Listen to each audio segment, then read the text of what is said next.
Bom dia! Lindo, maravilhoso, abençoado dia na presença de Deus. O nome dessa música é Thankful, da Mary Mary. É uma música cheia de gratidão no coração. Onde estaria sem seu amor, sem sua graça? Você não precisava me dar mais esse dia, mas eu estou feliz porque o Senhor me deu. Muitas palavras maravilhosas nessa música, muito gostosa também. Que você possa acordar aí hoje feliz, animado e preparado para um dia maravilhoso e abençoado. Tá preparado? Amém. Bom, hoje temos um longo caminho aqui, temos 25 versículos. Vamos fechar aqui o capítulo de Lucas, capítulo 9 de Lucas. Então vamos lá. No dia seguinte, versículo 37. Ao descerem eles do monte, veio ao encontro de Jesus grande multidão. Multidão, lembra das multidões? É multidão mesmo, grande multidão. E eis que dentre a multidão surgiu um homem, dizendo em alta voz: Mestre, suplico-te que vejas o meu filho, porque é o único.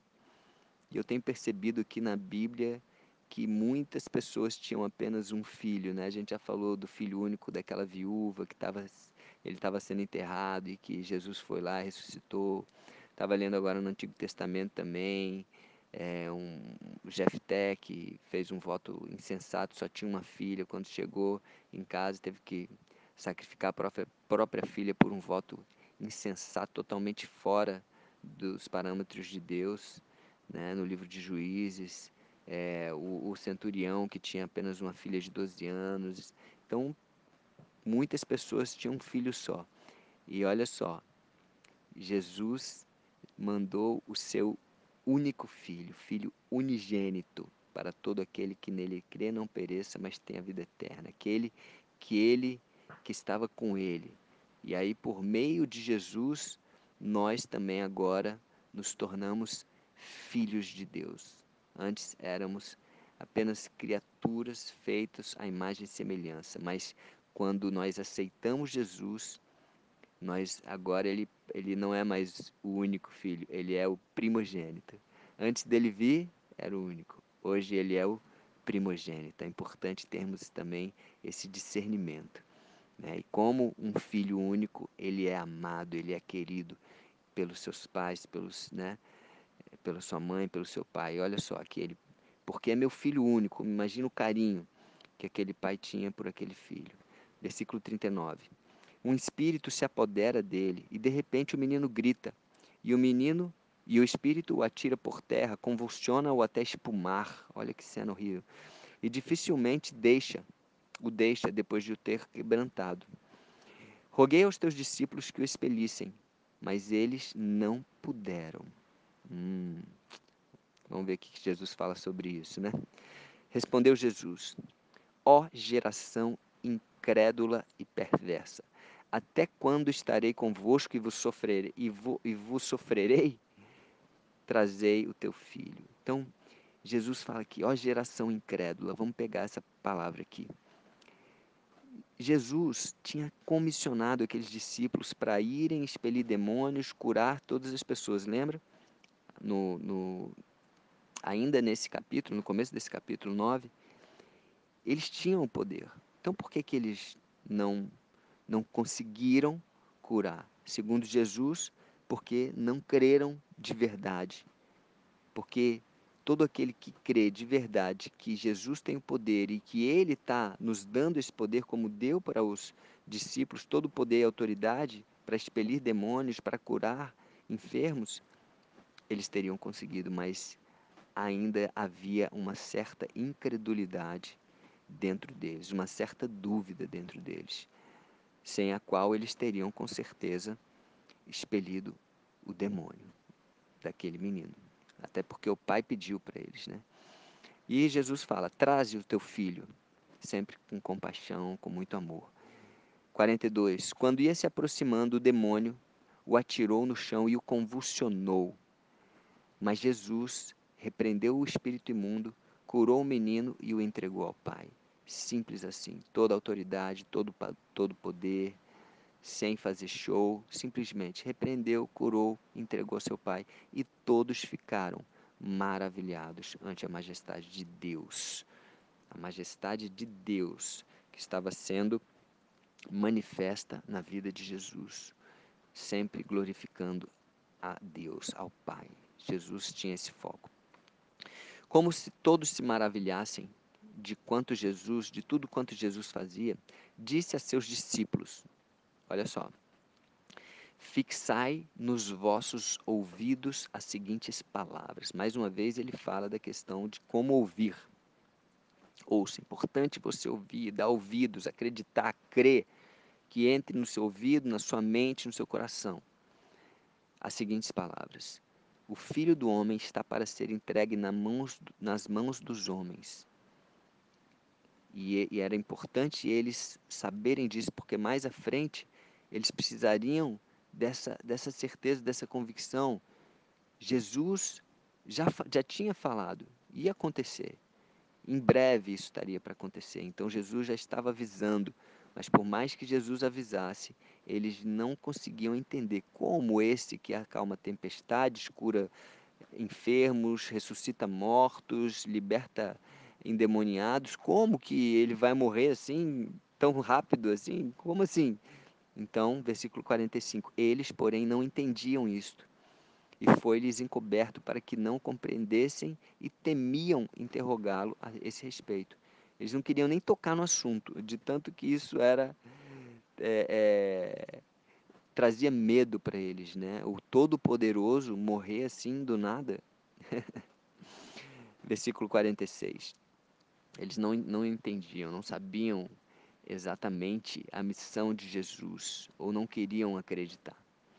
46. Levantou-se entre eles uma discussão sobre qual deles seria o maior. Olha só que tolice que eles estavam discutindo entre si. A soberba já começando a tomar conta, porque, né, todos admiravam Jesus, todos queriam andar com Jesus, todos queriam, e eles eram os escolhidos, os 12. Uau! Os 12 especiais, que tinham um título diferenciado, apóstolos, né? Jesus chamou eles de apóstolos, então começou a subir o quê? Uma certa soberba. Então, cuidado, amigos. Por mais que eu e você estejamos andando com Jesus, cuidado, porque Jesus está fazendo muitas coisas através da minha vida e da sua vida, sim, mas é pela graça e pela misericórdia dele. Nós não somos nada. Cuidado para não se achar, isso é uma cilada. É uma cilada. Eu mesmo nesse tempo que eu estou aqui de consagração a Deus, nesses 40 dias aqui, Deus tem me mostrado que muita soberba dentro de mim, muita soberba. Então, é uma cilada, né? Começa a achar que, nossa, poxa, como eu sou bom. Ei, bom só Deus. Jesus já foi bom só Deus. Vamos baixar nossa bola, ter humildade. Olha que Jesus fala aqui, versículo 47. Mas Jesus, sabendo o que se lhe passava no coração, tomou uma criança e colocou-a junto a si, uma criancinha, e lhes disse: quem receber esta criança em meu nome, a mim me recebe.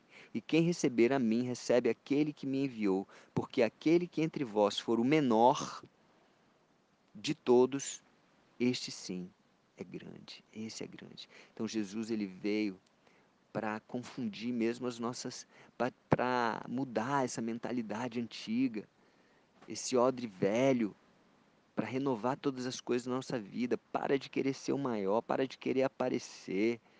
Ei, você sendo o menor, você vai ser grande no meu reino. E por que ele chamou aquela criança? Porque para receber Jesus, para receber Deus nas nossas vidas de verdade, nós temos de ter um coração puro como o de uma criança. A criança, ela recebe Jesus com muito mais facilidade. Então, por isso, a importância de você educar seu filho nos caminhos de Deus. A criança recebe, a criança entende, a criança nota Jesus dentro das pessoas, ela consegue perceber a bondade, mas quando a pessoa vai crescendo, vai se tornando maduro, vai para a vida adulta, começa a ter um monte de malícia, um monte de impureza no coração, e isso fica cada vez mais difícil de receber Jesus da forma correta. Amém? Versículo 49. Falou João e disse: Mestre, vimos certo homem que em teu nome expelia demônios e proibimos, porque não segue conosco. Perceba que, em nome de Jesus, ele expelia demônios e os discípulos proibiram ele. Mas Jesus lhe disse: Não proibais, pois quem não é contra vós é por vós. Então, amigo, se a pessoa está falando em, Jesus, em nome de Jesus, amém. Se está em nome de Jesus, independente do que ele é, independente de que tribo ele é, de que raça ele é, independente se ele está em pecado ou não, ele está falando em nome de Jesus, está expelindo em nome de Jesus, deixa, deixa. Ele não é contra vós, então ele é por vós. 51. E aconteceu que, ao se completarem os dias em que devia ser ele assunto ao céu, ou seja, já estava pertinho dos dias dele subir aos céus, dele ser morto e subir aos céus, né? Ressuscitar e subir aos céus. Manifestou no semblante a intrépida resolução de ir para Jerusalém. Intrépida, ou seja, algo que eu e você devemos ter, intrepidez e coragem para cumprir a missão que Deus colocou para nós. Jesus tinha intrepidez no coração e com coragem para cumprir a árdua missão confiada por Deus Pai a ele, que era entregar a própria vida, dar o seu próprio sangue, ser injustiçado, ser crucificado, e manifestou isso, e o semblante dele mudou. Então, provavelmente ele ficou mais focado, mais determinado, mais intrépido. E enviou mensageiros que o antecedessem. Indo eles, entraram numa aldeia de samaritanos. Lembrem que os samaritanos, eles eram inimigos dos judeus, para lhe preparar pousada. Versículo 53. Mas não o receberam, porque o aspecto dele era de quem decisivamente ia para Jerusalém. Ou seja, os samaritanos não lidavam com judeus. Como ele estava na cara que ele era judeu e que ia para Jerusalém, então não receberam. Versículo 54. Vendo isto, os discípulos Tiago e João perguntaram: Senhor, queres que mandemos descer fogo do céu para os consumir? Olha só que mentalidade antiga, totalmente voltado ali para o Antigo Testamento, para o rigor da lei, para a lei, né, que tudo que faziam, todo pecado, todo não, mas certos pecados era apedrejamento, era morte, tudo. Era um tempo que tinha que se cumprir. O povo ele precisava daquela lei, mas agora eles não tinham percebido. Jesus veio para fazer tudo novo.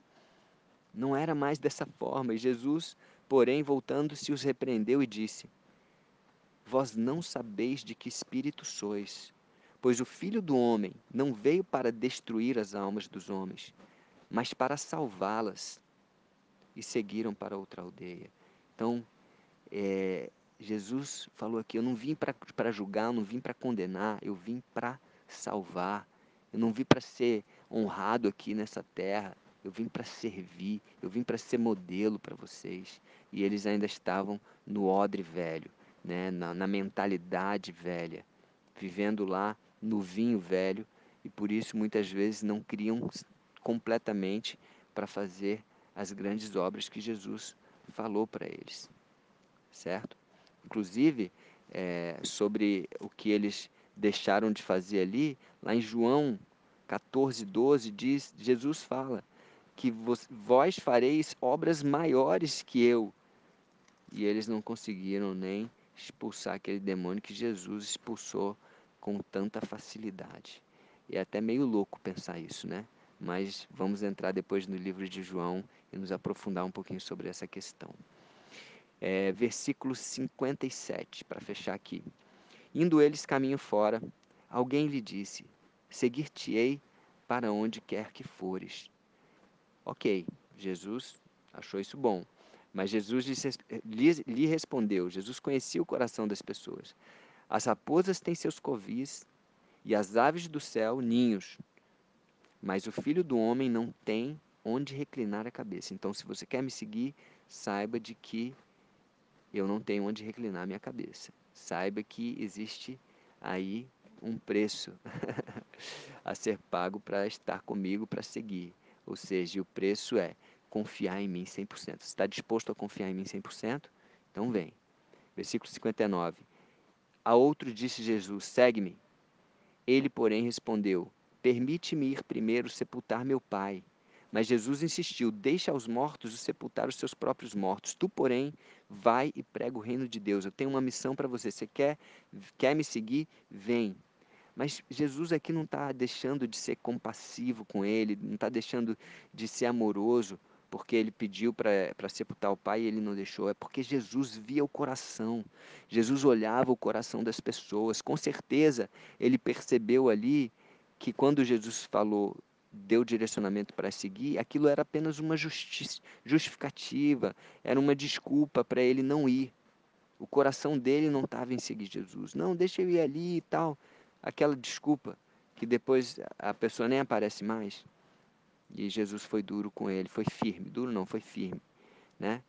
Os mortos, deixa sepultar os seus próprios mortos. Vem e me segue. Olha a oportunidade que você tem. E não tem tempo, eu já estou indo para Jerusalém cumprir a minha missão. Vem para cumprir a tua também. Versículo 61. E outro lhe disse: seguir-te-ei, Senhor. Olha só, seguir-te-ei, Senhor. Né? Cheio de pompa aqui.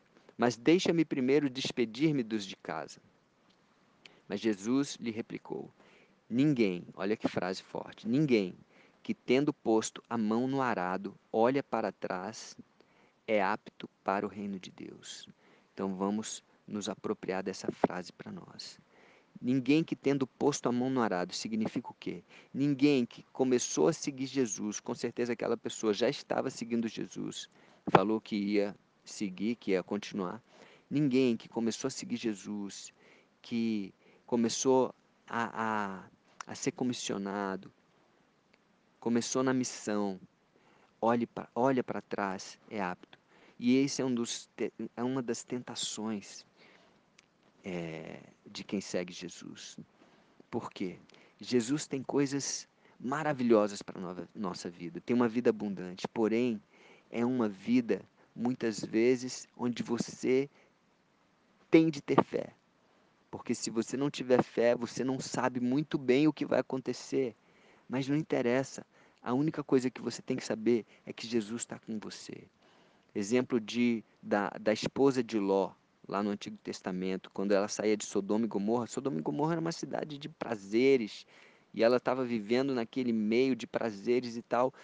Deus salvou eles pela intercessão de Abraão, que pediu, né, que salvasse, né, o sobrinho Ló e a família dele. E aí o Ló foi e o anjo falou: não olhe para trás. E ela o que? Olhou para trás, olhou para os prazeres. Ah, minha vida lá. O que aconteceu? Virou uma estátua de sal. Essa é uma das maiores tentações humanas. Todas as pessoas que começam a seguir Jesus, eu tenho visto isso muito acontecer, infelizmente. Muitas vezes voltam para a vida anterior, né? Querem voltar para a falsa segurança, sensação de segurança, de conforto. Então para de olhar para trás. Olha para frente, Jesus tem algo novo para você, tem uma vida abundante, mas se você ficar igual o povo no deserto lá, olhando para trás, para o Egito, na época da escravidão, para de olhar para a época que você era escravo dos prazeres, escravo do conforto, escravo da comodidade. Vai trabalhar, vai botar a mão no arado. E o trabalho dignifica. Então vai trabalhar, mesmo que seja um trabalho que, como Paulo, como os discípulos, que é o que? Levar a palavra de Deus, mas faça isso com zelo. Né? Tem gente que fala: ah, você não trabalha não, pastor? Trabalha pra caramba. Tem, né? Missionários trabalham muito, muito, muito, muito. Pode ter certeza. Então vai, trabalha, esteja com Jesus, aonde você for e não olhe para trás, olhe para frente. Jesus tem uma vida abundante para você. Jesus renova todas as coisas, faz tudo novo. Ele tem vinho novo, vida nova para você e para mim. Amém? Um beijo no coração. Chegamos ao final do capítulo 9 de Lucas e amanhã entramos no capítulo 10 com muito mais coisa maravilhosa, palavras incríveis, para que possamos crescer, nos alimentar dessa palavra, não só de pão viverá um homem. Um beijo no coração, um dia maravilhoso, abençoado na presença de Deus.